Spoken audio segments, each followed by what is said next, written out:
In 1917, Romania sent 93.4 tons of gold to its ally, Russia, for safekeeping, as the country faced invasion by the Central Powers.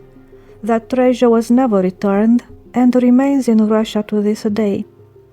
What follows is an account in several parts of the events that led to this decision and the fate of the Romanian gold entrusted to Moscow. At the end of 1916, the Kingdom of Romania found itself in an extremely difficult situation. Having entered World War I that summer on the side of the Entente, after only a few months of fighting, the Romanian forces were crushed, especially by the German armies. With a poorly equipped army, sometimes disastrously led, the defeat at Turtucaia being the clearest example, Romania lost its capital Bucharest. The population, army and government retreated to Moldova, the only remaining unoccupied Romanian land. The situation was dire. After a military catastrophe, Romania stood on the brink of social and economic disaster. Disease ravaged the impoverished population living in poor hygienic conditions. Waves of refugees worsened the already fragile sanitary and economic state, and the army was shattered. The scene along the roads was indescribable. Men, women, children, the sick, the elderly, cripples, on foot, in carriages, wagons, on horseback, trudging through rain, wind, cold, and snow. Some had hastily gathered what little they owned and dragged it behind them. Others could go no further, collapsing from exhaustion and starvation along the highways. Some died in the ditches, their decomposing bodies left as prey to the crows. On top of this, the civilian exodus mixed with the retreating army convoys. Soldiers, rushing to carry out their orders, overturned everything in their path, creating scenes of chaos and horror. In the distance, enemy gunfire could be heard. Children screamed, women wept, men shouted. The rain never stopped. The frost intensified. On one side, a village was being bombarded. On another, flames rose from burning homes. It was a vision of hell, wrote Ige Duca, a Romanian politician. In these conditions, desperate measures were taken, measures that the Romanian authorities would later regret. The situation was extremely critical, and the authorities seriously considered what to do if they were to lose Moldova as well, especially since the Germans were preparing a new offensive. The German army was large and well equipped, supported by Austrians, Turks, and Bulgarians, while the Romanian forces suffered crushing defeats. Leaving Moldova and relocating the government, even the royal family, to another country was seriously discussed. The only available ally nearby was Russia. Naturally, the Russians were quick to advise the Romanian authorities to cross into Russian territory, abandon Moldova, and leave the Romanian army under their control. As a rule, there was a widespread public belief that the front could not hold and that, therefore, Moldova was merely the first stage in a final evacuation to Russia, noted historian Constantin Chirițescu. The Russian government had even prepared a headquarters in Odessa for this purpose. In such a scenario, both the Romanian army and government would have been at the mercy of the Russians. Moreover, all aid sent by the French and British allies would have been subjected to Russian customs inspection and control. Both King Ferdinand and Prime Minister Ionel Brătianu recognized that the authorities in Petrograd sought to subordinate the Romanian army to the Russian one and categorically refused the offer. While the offer to relocate entirely to Russia was rejected, the situation was very different when it came to the national treasury. The national treasury, vital for the country's entire economy, was brought to Iași just before the imminent fall of Bucharest. However, those responsible for the country's finances were deeply concerned. With the war going badly, there was a real possibility that Iași itself could fall, along with the loss of the treasury.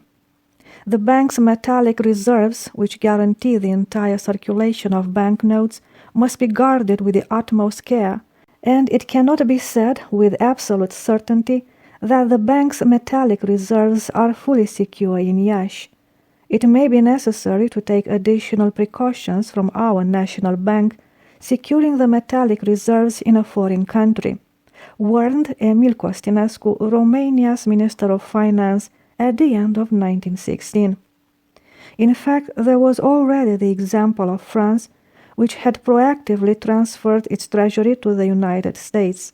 The first option considered by Brătianu was to transfer the Romanian treasury, managed by the National Bank, to England. However, the uncertain routes, the long journey through hostile territories, were deemed unacceptable risks. This led to the consideration of entrusting the treasury to Russia, the only nearby ally. Ionel Brătianu remained cautious, especially as the Russian minister Alexander Mosolov had become increasingly insistent and overly interested in this transfer.